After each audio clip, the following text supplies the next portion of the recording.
Hello Sag, welcome to your reading for May. This is for Sagittarius, Sun, Moon, Rising and Venus. Please make sure you check all your placements to get a clear picture of what's going on for you at this time.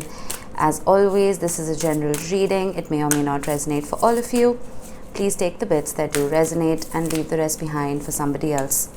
Alright Sag, if this reading does indeed resonate with you, then any interaction with it, whether it's a like or a comment or a subscribe, will not only help my channel grow, it's going to add your energy to the collective pool and just make it easier for me to read for everyone just a little bit better. Okay, I am primarily a love reader. That's what I'm going to focus on. If anything else pops up, I will address it, of course. And as for your spread, we will start off with some oracle cards, move on to a freestyle tarot reading, and then towards the end I will pull a card from the universe just to close it off. Okay. Now we have take a breather. I am breathless. I think it's Mercury retrograde. Last quarter moon in Cancer. Interesting. You may have heavy Cancer placements. You could be dealing with someone who doesn't have to be, but what I'm getting here transit wise is that Mars is in Cancer at least till the 20th. Mars is fire, right? It is the ruler of Aries. So I feel like to an extent it affects you as well. If you think about it, Jupiter is your ruler, which is in Aries. Okay, you see the connection there? So there is something about passive aggressiveness being the theme of these transits for a few. For the others, I feel like there is an individuation that needs to come about. Sagittarius is a sign, you love your independence, right? My dad's a Sag, so I know your archetype well. You like to be free. You're the senator, right? You like to roam free and gallop around and do your own thing. I feel like with Mars in Cancer, there has been a focus on others. There has been a focus on family maybe, or on relationships or whatever. Mars does not like being in Cancer. It's debilitated there. It wants to roam free, right? But with Jupiter, your sign, your planet in Aries, it's that push to be an individual, right? Separate yourself from the collective. So I don't know, we'll take a breather. It's possible that you're doing some solo travel, or you're spending more time alone, you're meditating, you're healing. We will see. We have mouse spirit, tend to the small things. So you're looking at the details of something. We will see. I have dog hair all over me. Pardon me. I have 3 dogs that sleep on my bed.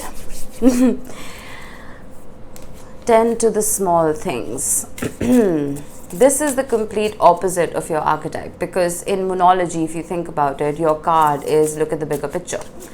This is more Virgo-like energy, right? 8 of Pentacles, looking at the details, looking at the intricacies, tending to the small things, the day-to-day. Possibly. Let's see what we have. Ace of Cups, starting the reading. Beautiful. I think Leo had the Ace of Cups in the same position. This is an offer of love. This is a cup full of empathy and compassion and emotion and vulnerability, being the key word here. There are no qualms about the Ace of Cups. There are no games with the Ace of Cups. We have the Queen of Pentacles. Now, this could be you. This could be someone you're dealing with. Take it how it resonates. There's no gender in tarot. But the Queen of Pentacles is what I was just talking about with take a breather. Tending to your needs first before helping other people, right? Which is very un-Cancerian, considering we have a Cancer card. It is very un-Cancerian. Cancerian energy likes to tend to the needs of others before it tends to oneself, right? The Queen of Pentacles will always wear her oxygen mask on before helping other people. So I feel like that's what you could be doing at this moment, tending to your resources, your money, your stability. Then we have the Four of Cups. There's something that is just, it's just not good enough for you. Because I feel like we take a breather, tend to the small things, and the Queen of Pentacles, you've been working really hard on yourself. Okay, whether it's your emotional health, mental health, spiritual health, physical health, you've been leveling up. The Queen of Pentacles is one of the most beautiful octaves of the Empress. Again, take the energy, not the gender. But with the Four of Cups and the Ace of Cups, I'm almost feeling like whatever is coming in is not vibing at your elevated frequency now. It may have in the past, right? Because you were probably functioning from a more surface level. Okay, I'm just going to take one. The King of Pentacles. Wow, the King to the Queen. Some of you may have heavy earth in your chart, or you may be dealing with somebody who does, but we have the Moon at the bottom. With the King and the Queen of Pentacles showing up as a divine match. Now, with the Ace of Cups right above it, someone is trying to level up, to meet you, to match your frequency. I will know more once I clarify. Let's see, the Three of Swords. You've been heartbroken. You have been heartbroken. Whether it is because of this Four of Cups, either it was an offer that you put forth that was rejected, or the offer that you rejected, you didn't reject it on a whim. Whatever was coming towards you actually brought forth pain and disappointment more than anything else. It's like you expected more from this person. Right? You thought that you were worth more in their eyes. That's what I'm getting. Strange. But you are healing. And then we have the King of Cups. Whoever this person is, I feel like they're molding themselves in a way that will suit your frequency. Right? If you show up as the King or the Queen of Pentacles, they show up as that divine match. If you show up as somebody who wants love, they show up with the Ace of Cups and the King of Cups. Or the King of Wands. You see that? You see how many archetypes we have on the table. Some of you plain and simple dealing with multiple people. But if not, whoever this is definitely trying to ascend. Most definitely. The Star, exactly. It's like you're a wish fulfilled and you are finally worth it. You know? I don't know if you want that. I don't know if you want this shift now, because whatever happened left you severely disappointed. I don't know if there's any making up for it. But with the Star, it's like, and the Empress, you can't make this up. And the Knight of Cups, oh my goodness. Sag. And the Hermit, Nine of Pentacles. Okay. I was saying the Queen of Pentacles is a beautiful octave of the Empress, right? This is that level up. This is that glow up. This is you working on yourself and all of that. And then we have the Nine of Pentacles, which is you being single. And with the Hermit, you being in isolation, doing your own thing. Look at that. The King of Wands, the Knight of Cups and the Star. That is action. That is movement. That is passion. That is someone wanting to offer you the world. While you're just sitting here minding your own business, some of you may not even know this is happening behind the scenes. But it is. Beautiful reading. I don't know if you even want this though. Some of you are just taking a break from dating at all. Like, you want to be free. You don't want to be tied down. Three of Wands with the Ace of Cups. I'm getting that you want something completely different from what you've been attracting all your life. Let's say you've been attracting a certain kind of partner and they just keep coming at you, right? It's like you want to change the kind of relationships you attract now. It's like there's a blueprint that you want to follow now. The Nine of Cups, beautiful, exactly. The Nine of Cups is literally the Queen of Pentacles energy. This is a wish fulfilled for self, and the Nine of Cups has been showing up a lot. And I think the reason for that is because of the nodes of the moon, right? The north and the south node. They're moving into Aries and Libra. When that happens, like I said earlier, there is this shift from being a part of the collective to being more whole and individualistic within your own energy. So this Nine of Cups is you doing things for you regardless of what other people expect. But then when you reach that Nine of Cups, Nine of Pentacles energy, the Ace, the last pentacle or cup, is offered by the universe as a reward to complete the 10. So, which is why you are so magnetic right now. Because you don't really give a shit. You're just focusing on you. The Hermit with the Four of Cups. Yeah, you're just saying no. I feel like you finally found the pleasure of your own company. You've realized that if anyone can cater to your needs the best, it is you.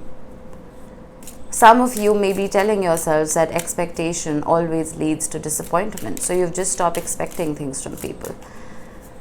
And this is not you being lonely, right? This is you being alone. There's a big difference.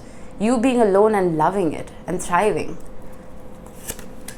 The Devil with the King of Pentacles. Now, this is very Saturnian energy, right? This is Capricorn energy, both the cards.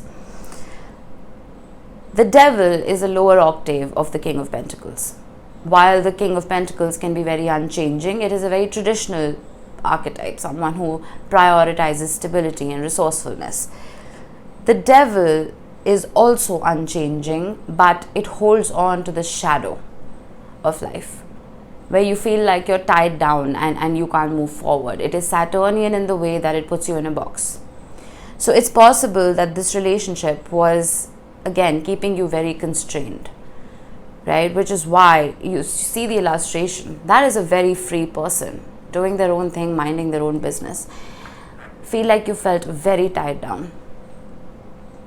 And all the shadows that were resurfacing through this relationship, I'm not saying you wanted to turn a blind eye to them, but you just didn't want to be a part of such a heavy, heavy connection.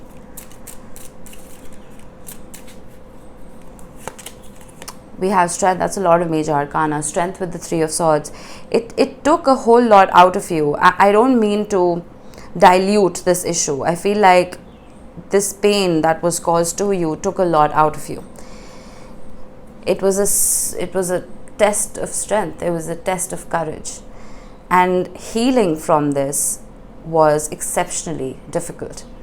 But you see, we have the King of Wands with the King of Wands. Whatever you've been doing in isolation, whatever healing you've been doing, it is possible that the person you're dealing with is still not there yet. They're still functioning from a surface level, because that is what the King of Wands is, right? It is someone who's flirtatious, someone who has a laser focus on something and likes the hunt. Does that make sense? I'm getting such a weird disbalance in energies here. While it's like you're the one that got away, and this person is not realizing why you got away. They just know you got away, so they want to chase. Does that make sense? They're not going deep enough. And if you invite this person back into your life, for some of you, I mean, you don't have to take my advice. I feel like it's just going to be the same merry-go-round all over again, because I don't see them doing the work at all. I just see them flip-flopping between different archetypes and personalities just to say and do things that will please you in that very moment, just because they want you back. We have the Page of Wands with the King of Cups. Yeah, there's a childishness here. The King of Cups usually is emotional stability. It is a very high EQ, right? An emotional quotient. But the Page of Wands is childish. It's a beautiful energy, don't get me wrong, but it is someone who's childish. And then we have the King of Pentacles with Judgment, with the Sun and the Empress with the Three of Swords. Eventually, you see the Judgment and the Sun together. That illumination, that light bulb moment. Eventually, I see this person leveling up. Eventually. I don't know what is going to trigger it. I did see the Three of Swords. Maybe the loss of you is what is going to trigger that growth. Because my advice right now to you, Sag, is do not accept any breadcrumbs. I feel like this person knows exactly what to say to get you back. Don't fall for anything till you are 100% sure that this devil is finally the King of Pentacles and not the devil anymore. I'm not calling your person a devil, but there is a lot of shadow in them that they haven't addressed just yet. I do see the light shining. I do see an awakening happening. So, yeah, do with that what you will. Let's see what the universe has. There is nothing sexier than my authentic truth. This is literally my favorite card in this deck. It is so sassy. It is just stunning. Yeah, your authentic truth is your freedom. It is not just your freedom. It is your essence, who you are as a person, and being very unapologetic about it. Not needing to bend over backwards to please anybody. Right? Your authentic truth is this Nine of Cups energy. This is you realizing that the longest relationship one has is the one you have with yourself. So I'm not saying you're not willing to compromise, but you're not willing to compromise with people who are not going to lift a finger for you. So till that changes, I see you just marinating in your own beautiful essence, and some of you are literally just traveling and letting this all lie dormant for a bit. But this person has a laser focus on you. Let me tell you that. Alright, that was it, Sag. I hope this helped. I will see you in the next one. Bye-bye.